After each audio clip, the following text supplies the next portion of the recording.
So last year, I did 8 predictions for what I would thought was going to happen in 2022, things that were going to be big time movers. And this year, I'm going to do another 8 predictions about things that I think that are going to happen in 2023. So before we get to the 2023 predictions, let's take a quick look at how I did with the 2022 projections. I put them out there for the world to see, and I just went over this for the first time in a while. And here it is on LinkedIn for, like I said, for the world to see.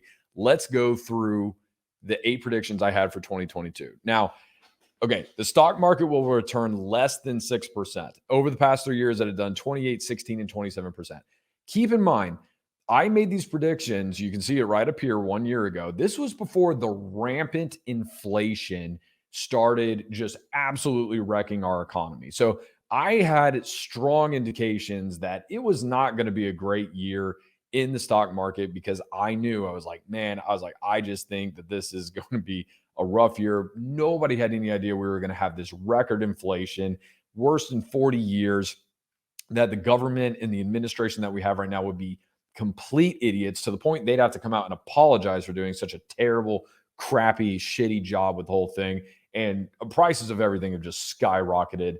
And yeah, it's been crazy. So yeah, it's returned way less than 6%. Now, granted, I don't want to make a call on it. It is December 22nd, so I don't want to say exactly what it's at. But the point is, it's in the red for the year.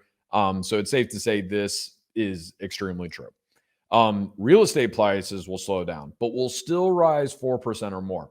So this, for the most part, is wrong, but it's not wrong by much. And in some places, it's actually still correct. So it's a very heavily caveated prediction. We can go ahead and say I was kind of wrong again with the interest rates getting raised by the Fed and everything. We saw a slowdown in housing. It's gone down in pretty much most markets, but some markets have actually done well. So if you take this at a national level, which is kind of what I was predicting, it's definitely wrong. But at certain local and state levels, it's not wrong. So hey, take it for what it's worth. All right. The cost of living will continue to rise at an alarming rate as inflation will be over 3% despite rising interest rates and supply chain disruption continues. Wow. Yeah, I was crazy right about that one. So inflation will be over 3%. Try like almost triple that. So saw the writing on the wall there. Personally, I don't think I'm a genius for any of that. There was a lot of signs that something wrong was going to be there. But yep, we were definitely right on that one. Whew, okay. NFTs will go mainstream with every major clothing brand launch, digital clothing lines, and large corporations giving incentives based off of NFTs. In the beginning of the year, that was definitely right. You definitely saw all of that.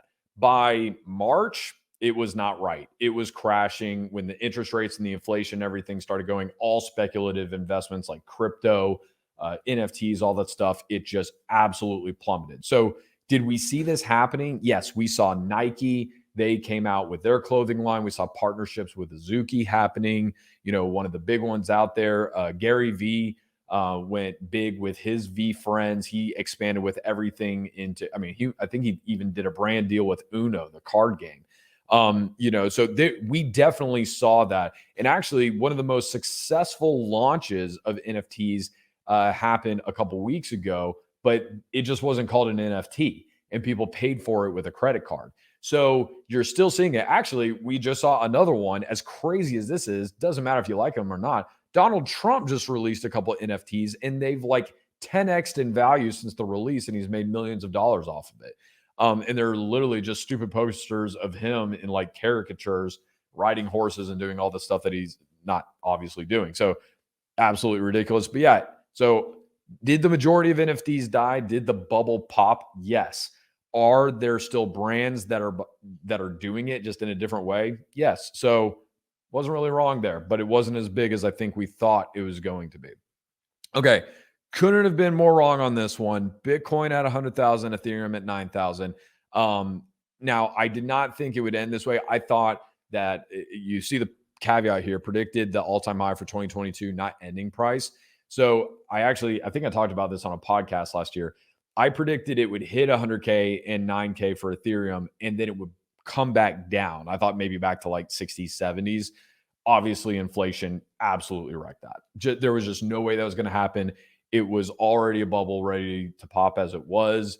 I thought we would still get there and then come back down. But with inflation happening and the interest rates going up, all speculative investments and cash flow, it was gone. Bye-bye. So, yep, couldn't have been more wrong there. Facebook will see a startling decline in usage. Boom, called that one 100%. TikTok has absolutely wrecked Facebook. Facebook has wrecked Facebook. Let's be honest. Facebook hasn't just wrecked Facebook.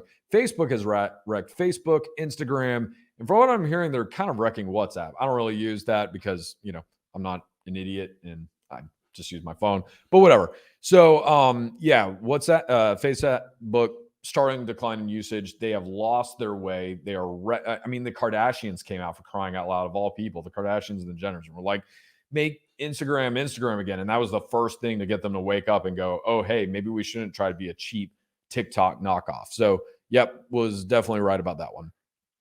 College applications will continue to decline, especially amongst men. I was 100% right about that one. They're getting less and less men applying to colleges. There are less and less programs to help men get into college compared to women.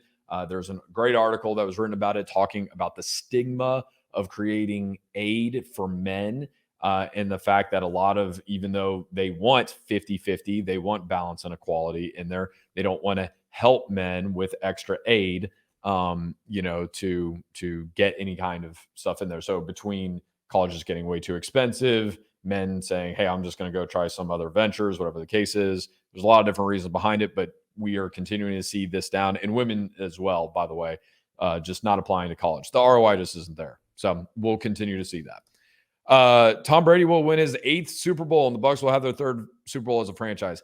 I was close. I was so close. They lost in one of the best football games. It was so exciting to the Rams, who eventually went on to win it. So they did, play the Super Bowl champs in the NFC Championship. It was an amazing game, huge comeback. They just couldn't seal the deal at the very end. So that was a huge bummer. But we did get really close on that prediction, but no trophy. And there we go. The 8 predictions for 2022. So that was a lot of fun. Now you saw that, hey, I'm not a complete idiot. I got some things right about 2022. Let's get into the predictions for 2023 and how I think that this year is going to go. Okay, boom. Number one, I think we can predict that my graphics have got a lot better this year. So hopefully you will like this compared to the other one. Continuing to work on that. So boom, let's blow this up. All right. So my 8 predictions for money and life for 2023. Woo, that's fun. Let's hold on. Let me split the screen up a little bit here. My bad. Let's go back into this mode. All right. I like that better. All right. So 8 predictions for 2023. Number 1, the Fed will continue to raise interest rates. They've said they're going to. They've hinted at a slowdown. I don't think there's going to be a slowdown because they're contradicting themselves. Inflation has only come down to like 7-ish% as the most recent print. They said they want to get it back to that 2 to 3% level. We've got a long way to go, and it's not going to happen unless they continue to put pressure on the economy. I really don't see a reason why they're not going to continue to bring the pain and increase the interest rates. Okay. Next, the housing market will feel the pain. And listen, it's already feeling some pain. I really think it's going to feel the pain. The Fed is going to continue to raise the rates. Like I said, that is just going to continue to impact this. You're going to see slowdowns in construction. You're going to see slowdown in loans. You're probably going to see slowdowns in people even listing their homes because they can't get that much money for it. So I just think the housing market is really going to get hurt. Number 3, this one I have to explain. Twitter will be the best performing social platform in the year of 2023. Now, here's the reason why. Okay. I'm not saying it will be the most popular. I'm not saying it'll be the most used. So when I say best performing, what I'm talking about is the biggest percentage gain of daily users. I think they call them MDAOs, monthly daily users, something like that. I don't know. It's like active daily users, whatever that metric is. The reason I think this is because of the vision that Elon Musk is casting. Whether or not you like him or not, he's going to get a new CEO in here. He's going to go back to Tesla, but he'll still be behind the scenes in making this happen. Look, he's talking to Mr. Beast, who's the number one creator in the entire world. Okay, the guy gets more views on one YouTube video than TikTok does, or I'm sorry, TikTok, than Netflix will on an entire series. So he's the biggest creator in the world. He's going to be a billionaire. And he's only 26 years old, and he's consulting him about what to do with Twitter. So that's really interesting. And one of the biggest things Mr. B said is that, hey, you need to have a really good creator fund. If you want to bring good content creators over to Twitter, which is something Twitter does not have at all, he's like, you need to pay him for it. So he wants to rival what is probably the best creator fund out there right now, which is YouTube. And he also wants to start making video more of a priority. On top of all of that, he wants to turn Twitter and integrate payments into it. And keep in mind, Elon Musk created or co-founded, I should say, what we now know as PayPal. So he already knows how to do payments. This shouldn't be that big of a stretch for him to be able to do it here. So I think that Twitter is going to see some big gains. We're already seeing it at the end of the year that they're starting to see the tick. And I also think that the threat of TikTok potentially getting canceled, which I don't think will happen in 2023. I think it'll happen in 2024 after the presidential election, because no president candidate is going to want to piss off Gen Z about getting rid of their favorite social media because it's Chinese spyware, but it's coming and they will. So that's why Twitter. Stocks will return to pre-COVID lows, but big but here. This is kind of how I project things to go for the stock market. Q1 is going to be down. Okay. Rising interest rates, bunch of other inflationary pressures. I don't think there's going to be good earnings. Q1 is going to be down. Q2 is going to be flat. I don't see any reason why there's going to be any great news. There shouldn't be this huge quick rebound. I think we're going to be relatively flat in Q2. Q3 is when people are going to start to get hopeful. They're going to get tired of the fatigue. If nothing crazy happens, like Russia doesn't start sending nuclear weapons up or anything like that, hopefully that war can get resolved in and of its own. I think Q3, we're going to start to tick up. And then Q4, I think we should be a little bit up, but I actually think we'll be a lot up because I think people will overreact to some type of good news. Hopefully something is getting better, whether it's inflation or whatever at that point. And then you're really going to start to see things rebound from there. Whether or not it'll stay that way, I don't know. But hey, this is just for 2023. That's what I think is going to happen. And honestly, I'm going to put my money where my mouth is. And that's where I'll be investing some serious cash. Number 5, the used car market is going to be flooded. So there's a huge reckoning company coming in the car department. So there's been a couple big problems that I see. Number one, car prices have skyrocketed due to supply. Because of the chip shortage, they haven't been able to produce as many new cars as they normally would, all the dealerships. So because of that, used cars have skyrocketed in value. I have a car that I've been driving for 2 years, and I could sell it right now for more money than I could when I bought it 2 years ago. That doesn't make any sense whatsoever. That's not how the car market works. So we're in for a huge reckoning. Rates are rising. They're starting to get the chip thing under control. So they're going to start making more new cars. And a lot of people are just going to default on these payments. I mean, look at this. The average car payment for a new car is $700 a month, and then $535 for a used one. That's insane. With people getting laid off in mass, people don't have $500 in their bank accounts right now. This is not sustainable. There's going to be a huge reckoning in the used car market. Number 6. Okay. Online dating apps will decline slightly. Here's what I think. A couple like Bumble and all of them, they IPO'd this year. I think if you watch their stock prices, because I don't think they're going to announce like numbers if they're private companies or anything like that. But I think if you watch like the Match.com, which is publicly traded, Bumble, there might be another one that's publicly traded, but I don't pay too much attention to their stocks. I think you're going to see them with some bad reports coming out, because I'm noticing a really interesting situation across social media, and people are just complaining in mass and, resonating with these complaints that people are putting out there of the dating scene. It's an absolute wreck. Expectations of the opposing genders are just completely bonkers right now.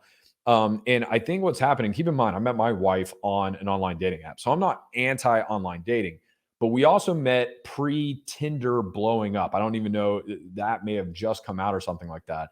And before online dating really was about, finding a relationship more than anything, Tinder really turned it about getting attention and sex. And I think the problem that we're having with that now is you're seeing the data that on most of these apps, only, 10% of the men are getting 90% of women even messaging them back, to the point that some of these dating platforms are getting in trouble for creating bots just to talk to the other men. Because, and all of a sudden, every single woman thinks she deserves a guy that's 6'5" with huge muscles that makes $100,000 or more a year. And the reality is that's less than 0.1% of the entire population. So clearly, this is going to create some social screw ups. So I think that what is going to happen, I've already ran into a couple people and I've seen this. I'm hearing of more and more people that are starting to meet people in real life again. They're going through friends' recommendations or family recommendations. They're doing like matchmakers, like not online matchmakers, like legitimate in my city, in person matchmakers. I think you're going to start to see we slowly start to move away from some of these dating apps that are making people more of a commodity instead of actually, instead of making us just another number and just infinite swiping, trying to get laid or get attention, whatever the case is. I think you're going to start to see people just get fed up with it and kind of revert back to, hey, just meeting up for a singles night at coffee shops. So we'll see. It's going to be interesting. All right, number 7, because hey, I like talking about my Bucks. The Bucks will not win the Super Bowl, and Tom Brady will leave. Okay, I don't think he's going to retire. I think he's got another year left in him. Despite my appreciation, love Tom. Tampa Tom was the best Tom. Thanks for bringing us the Super Bowl. He's just looking old this year. The Bucks are beat up really bad. Not a big fan of our new coach. He was a great DC, not a great head coach. Got a lot of reasons for it, but you can't get into it right now. It shows in the numbers. Our offense has fallen to pieces.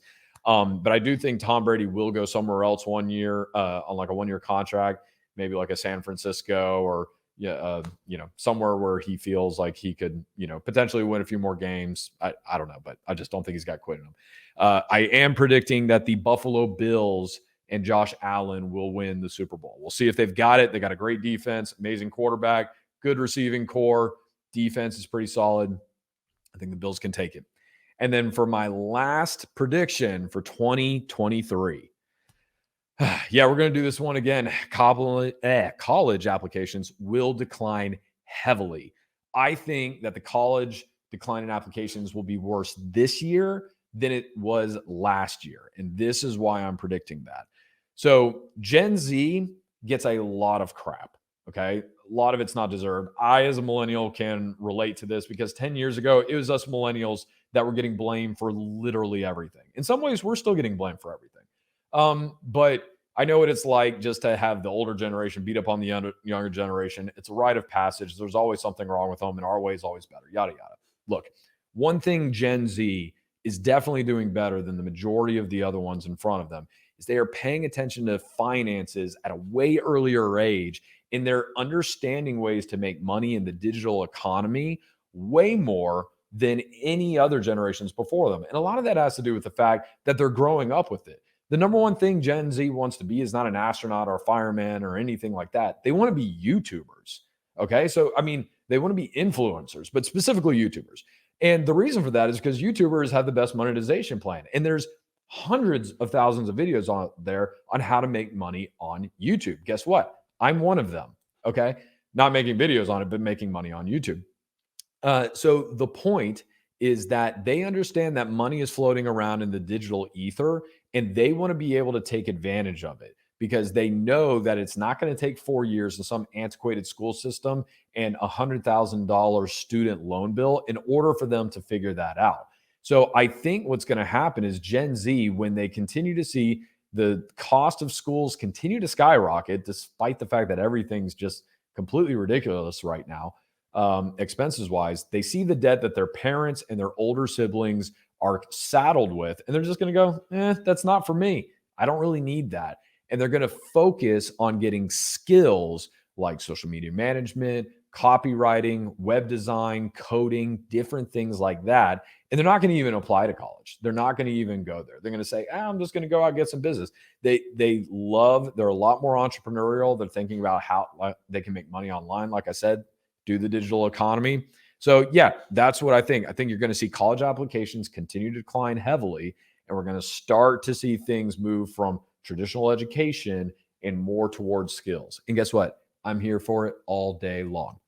All right. So that is my predictions for the upcoming year, 2023. It is, as of right now, December 22nd of 2022. So there's still a couple days left in the year but none of these things are going to turn around that significantly. If Bitcoin and Ethereum spike to the levels that I predicted, I will be the first one on all the social medias to be on there and let you know I was right. But I don't see it, so we'll see. But hey, I think I went about 5 for 8 on the last one. We'll see how I do on this one. So yeah, that's it for my 2023 predictions. If you're watching this on YouTube or anywhere else on social media engaging with me, drop me a comment, shoot me a DM. I would actually love to hear what some of y'all's crazy predictions are for the upcoming year. It's going to be really fascinating to see how this one goes. And hope everybody has some great holidays. And until our paths cross again.